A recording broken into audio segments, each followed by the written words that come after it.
à l'occasion. Donc, chercher un emploi qui lui laisserait du temps dans la journée pour s'entraîner. À part travailler la nuit, il ne voyait pas. Il fit donc le tour des hôtels, veilleurs de nuit, des entrepôts, mais on lui répondait partout trop jeune, pas d'expérience. Le McDo, c'était pas sa tasse de thé. Et d'ici 3 mois, il participerait à un championnat dans sa catégorie les moins de 64 kilos. Et oui, un de ses objectifs était de devenir professionnel et de vivre de sa boxe.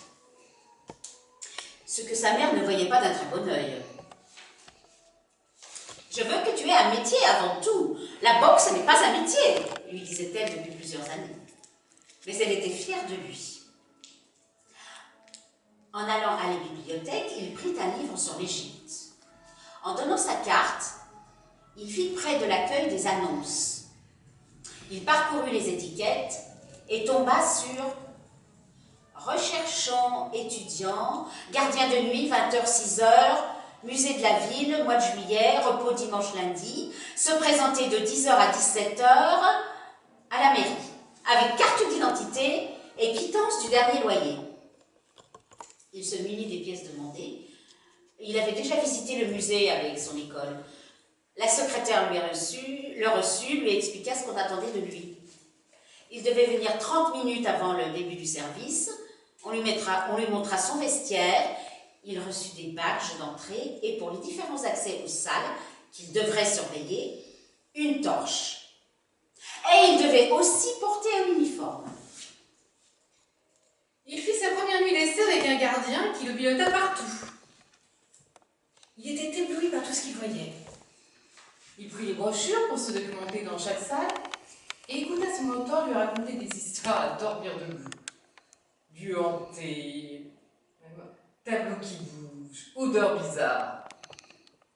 Il écoutait en souriant, en se disant que son collègue avait passé trop de temps enfermé avec des reliques. Le lendemain, il fit son service comme prévu, attendit que le musée soit vide de visiteurs et de gardiens, et entreprit les premières vérifications des alarmes. Il avait consigne dans la galerie égyptienne de ne rien déranger dans la salle de restauration. On lui avait montré la veille une momie qui était arrivée d'Égypte et qui était sous une protection de verre en l'attente d'un spécialiste qui devait venir l'examiner et dater sa provenance. Il n'avait vu qu'un ensemble de bandelettes. Une silhouette pas très grande, hein, environ 1m60. Il feuilleta son livre d'Égypte au chapitre des momies pour en savoir un peu plus. Il commença à faire sa ronde. Au bout de 45 minutes, il consigna dans son registre ce qu'il avait vérifié. Il passa dans la salle de garde. En passant devant la salle des commerces, il aperçut un mouvement dans la salle de restauration. Sans doute un problème d'éclairage. Il préféra y aller. Il nota l'incident et l'heure, 1h15. Muni de son badge et de sa torche, il se dirigea vers la salle de restauration. Après une première inspection, rien de bizarre. Par curiosité, il examina à travers le verre de protection la momie. Cette succession de bandelettes lui rappelait les enveloppements qu'il faisait sur ses mains avant d'enfiler ses gants. À la clarté de la torche et le reflet du verre, cela donnait un ensemble un peu spécial. Il en fera la consigne de ne rien déranger et ouvrit le coffre. Il eut un recul devant l'odeur de fruits pourris qui respirait tout à coup. Il lâcha la torche qui rebondit sur les bandelettes. Ah, il ne manquait plus que ça. Il se hâta de reprendre la torche près de la forme en main. Il récupéra la torche et sentit quelque chose s'agripper à son doigt. Paniqué, en sueur, il ne savait plus quoi faire. Il retira sa main, mais la momie venait avec. Il ne savait plus quoi faire. Il prit son portable, pas de réseau. Il décida de sortir la momie de sa cage en verre. Elle ne pesait rien. Il serait plus à l'aise pour défaire son doigt, pris dans les bandages collants. Une fois la momie entre ses mains, Il la déposa sur le dessus du coffre en verre fermé. Il n'avait plus conscience du temps et de l'heure, tout à sa découverte de la momie. Bandage d'une couleur ocre comme du sable séché, plus ou moins noirci par endroits comme par un mélange de colle ou de caramel. Un peu calmé, il posa sa torche et entreprit de défaire son doigt. Il le fit le plus délicatement possible, mais ne réussit qu'à décoller le bandage de la momie. Tous ses efforts pour reconstituer les bandages échouèrent. Il se retrouva pris dans un monceau de tissu qui se collait, se décollait, se recollait encore plus à mesure qu'il essayait de refaire le bandage. Il prit l'initiative de retirer tout le bandage en le roulant sur lui-même, il savait faire ça, et dessous il y avait une fine couche de gaz parfumée comme de l'encens. Une fois le bandage enlevé, il s'assit par terre et en tailleur entreprit de rouler les bandes qui étaient fragiles. Il jetait un œil de temps en temps dans le coffre. Lorsqu'il entreprit de remettre le bandage, ce qu'il vit le saisit d'épouvante. La momie était assise et bougeait. « Non, pas possible, je rêve. Je vais me réveiller, se dit Philippe. » Figé, glacé, il assista à un spectacle étonnant. La momie enlevait son habit de gaz.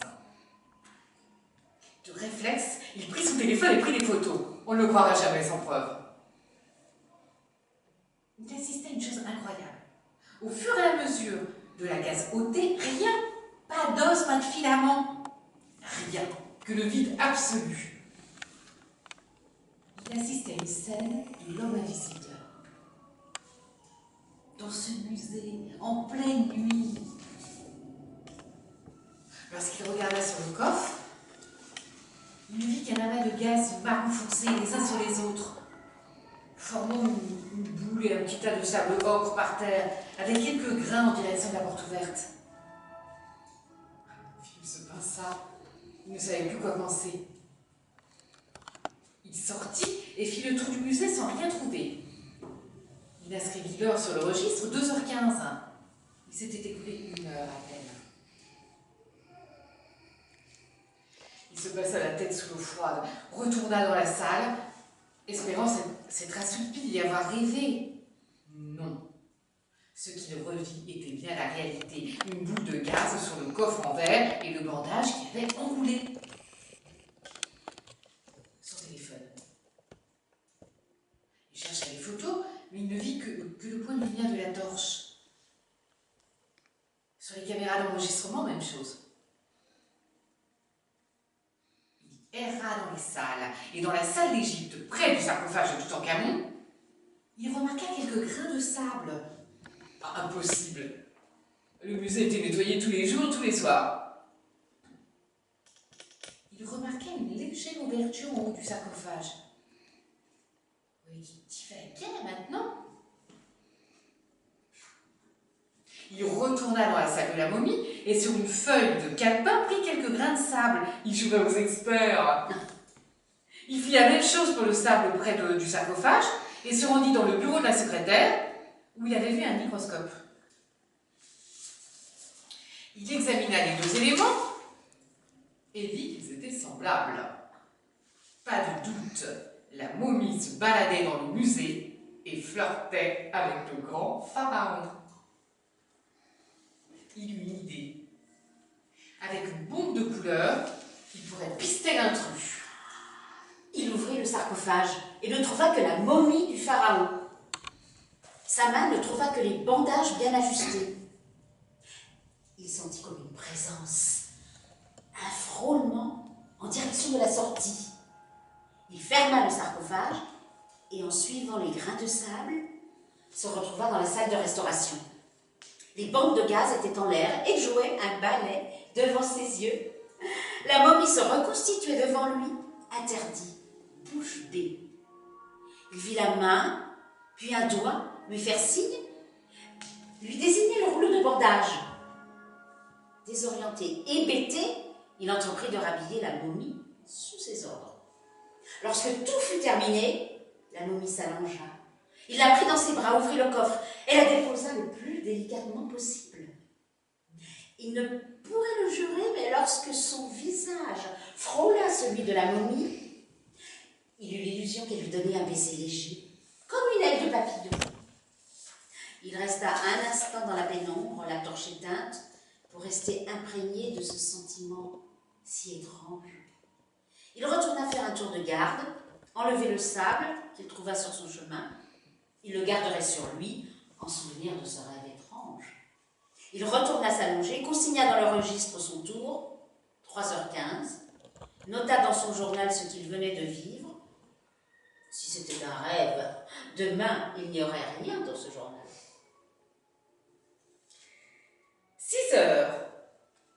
Son collègue René apportait toujours des croissants, c'était sympa. Il ne raconta rien, on se moquerait de lui, il en était sûr. On lui a appris que le restaurateur de momies ne viendrait que dans 6 jours, la salle restera donc fermée. Il était devenu le gardien des amours secrètes de Toutankhamon et de sa reine oubliée. Un soir, avant le jour d'arrivée du restaurateur, la momie, rhabillée de gaz, ne voulut ni bordage, ni réintégrer son coffre de verre. Elle montra du doigt la salle du sarcophage. Philippe la prit dans ses bras, toujours sensible à son odeur si particulière, à ses baisers si impalpables. Il était tombé amoureux d'une âme si lointaine. Il ouvrit le sarcophage, déposa sa reine face à la momie. Il passa sa main légèrement sur le contour du front de sa momie, envoya un baiser du bout des doigts et referma le sarcophage, les larmes aux yeux. Il nettoya les traces de sable tout le long du chemin du retour jusqu'à la salle de restauration. Il prit dans ses mains les bandages, les respira encore une fois et entreprit sur une forme qu'il avait préparée en carton de remodeler la momie. Il retirerait le carton après avoir façonné chaque partie du corps. Le bandage étant rigide et collant avec les substances d'embaumement. Après un dernier regard à sa fiancée du passé, il referma le coffre et la porta de la salle. Le lendemain, René lui apprit l'accident de moto du spécialiste momie. La restauration de la momie attendrait. Pas d'autres spécialistes avant des mois. Philippe sourit. Dans 2 semaines, il quitterait son emploi. Il relut quelque temps après son journal. Non, il n'avait rien rêvé. Il envoyait ses notes à un copain en école de cinéma, toujours à la recherche d'idées de scénarios pour ses cours. L'année suivante, il entreprit une croisière sur le Nil. Il avait pris avec lui une bourse de la taille d'une orange, souvenir de ses nuits au musée. Il n'avait eu aucun écho de la restauration de la momie. Il espérait que Toutankhamon et sa fiancée seraient réunis pour l'éternité. En débarquant du bateau lors de sa visite, il déversa son sac de sable au pied d'un géant d'antiquité. Il resta penché un instant comme en une prière, pensant au sarcophage où étaient réunis pour l'éternité le grand pharaon et sa fiancée. Il eut l'impression de sentir un doux souffle frôlant ses lèvres. Il termina son voyage comme pris dans un agréable rêve, jamais seul, toujours accompagné d'un souffle parfumé. Quelques mois plus tard, il reçut un email de son ami apprenti metteur en scène.